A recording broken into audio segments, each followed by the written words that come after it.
Hey there! You want more downloads for your podcast? Stop making these mistakes. It's very simple. I got three very common mistakes that people make when they're creating their podcast, and that causes you lost downloads. I want to hear in the comments if you have solutions for these errors, these mistakes. And if there are any other mistakes that I'm missing, I want to hear it I want to read them in your comments. So leave your comments. Tell me exactly what you do when you make these mistakes, how you solve them, or what mistakes I'm actually leaving out of this video. But these are the three most common ones. If you like this video, thumb it up, subscribe to my channel. We're a successful podcast, and I'm helping people make successful podcasts. This is Bruce Chamoff, Become a Successful Podcaster. I want to help you succeed in everything from monetization, marketing, branding, and audience growth, and everything else. So let's get into these three mistakes that podcasters make, especially newbie podcasts. So first of all, the audio quality. That's the biggest problem I hear with new podcasters. They podcast on their phone. They podcast on these cheap microphones. Don't do it, folks. Invest in a good microphone. I hear podcasters, they sound like they're far away and they're across the room. A little room reverb like what we have now is fine. Room reverb there's nothing wrong with that. But don't have too much reverb. You want to be close to the microphone, and you also do not want to be too close to the microphone like this, because you're not going to like the audio quality, and neither will your listeners, and you won't get the downloads. Audio quality is very important. When you're using Audacity and you're editing your podcast, you could use noise reduction. Noise reduction will remove all those annoying hissing from computers and all the airplanes that are outside when they fly over your house.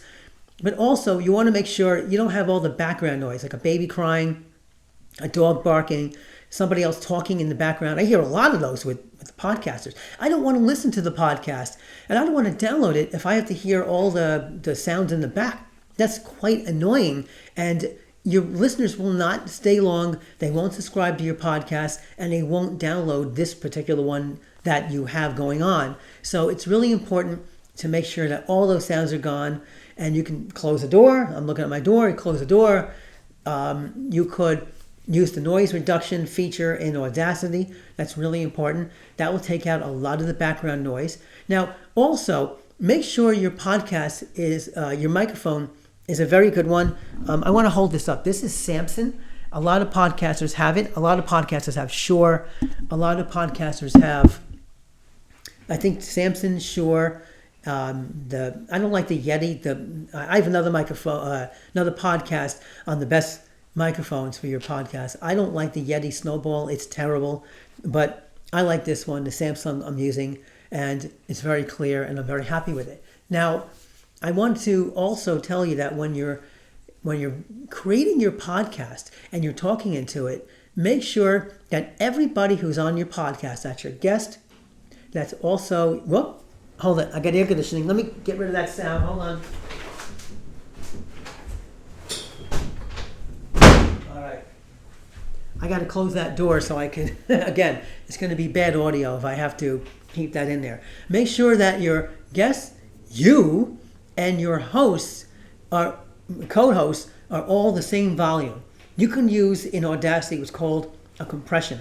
A compressor tool or a limiter will keep out the higher frequencies so everybody sounds like they are the same volume. That's really important, and I think it's really, I mean, it's not just important, it's mandatory for a podcast that has multiple people in it, because everybody's going to have their own volume. They're going to have their own ways of talking. Everybody's, the voice is dynamic. Now, another thing about the audio is keep the filler words down, the ums, the ahs. I have a big habit of saying, I don't even know it until I'm even done. When I was speaking at Podcast Movement in August in 2025, I kept saying right. So I was saying blah, blah, blah, right, blah, blah, blah, right. I hate that word. I didn't even know I was even saying it. So filler words are horrible. You got so, like I just said. You got the long ands. When I had to edit a podcast a long time ago, this woman said, and every 5 minutes. I hate it. the ums, the ahs, all the filler. People will not listen if you have too many filler words. That's really important. Edit those out or make a conscious effort not to say them in the first place. I know it's hard. Sometimes we don't even hear ourselves saying it. So that's important. Now, that is the first mistake. Let's get to the next mistake. Ignoring your SEO titles. I have another full video on this. So I want to know what your suggestions are for making the best podcast episode titles. It's a tongue twister. You want your title. Remember something. Your titles are the first thing people see before they even click the link, before they even download the podcast. Remember that. They don't even have to know how good your podcast is if they don't think that the episode is written correctly. So I'm going to tell you, keep the episode titles down to 7 words. Why do I say 7 words? Because 7 words is basically an average of 55 characters, and Google will not index more than 55 characters. Anything more, it gets cut off. The title gets cut off on Google, and people just won't click if they get frustrated because they can't read the full title. But also, you want to keep your podcast guest name off the episode title unless it's somebody really famous, right? Nobody cares that you interview John Smith. But if you have Adam Sandler on your podcast, or you have Jack Nicholson, you have Derek Jeter, you have Mark Cuban, you have Lady Gaga. I mean, when Ozzy Osbourne was alive, let's say you had Ozzy Osbourne on your podcast, those are the podcast guests that you want to list in the episode title, okay? So it's really important that you keep the guest name off if the person's not that famous. Okay, John Smith, Mary Doe. Nobody cares about those people unless they're really famous.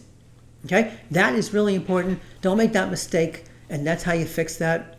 Now, the last one, and I make this mistake a lot. I'm going to fix it, is inconsistent podcast schedule. I'm trying to do 2 or 3, actually probably 2 episodes a week. I'm probably going to do Wednesday and Saturdays, and I'm going to keep that consistent.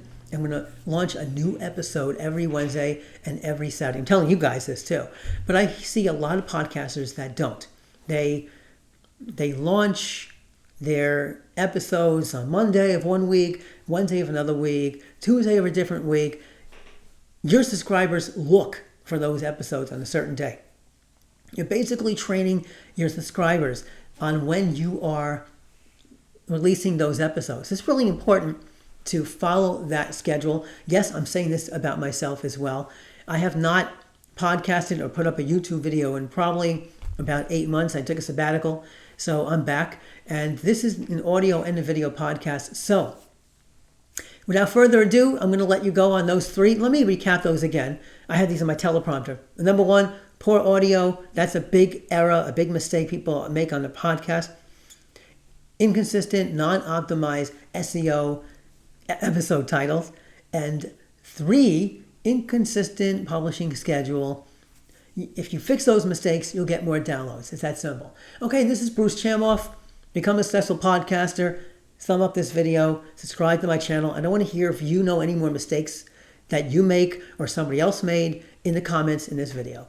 I'll talk to you in the next video. Add your podcast to the World Podcast Network. Thank you.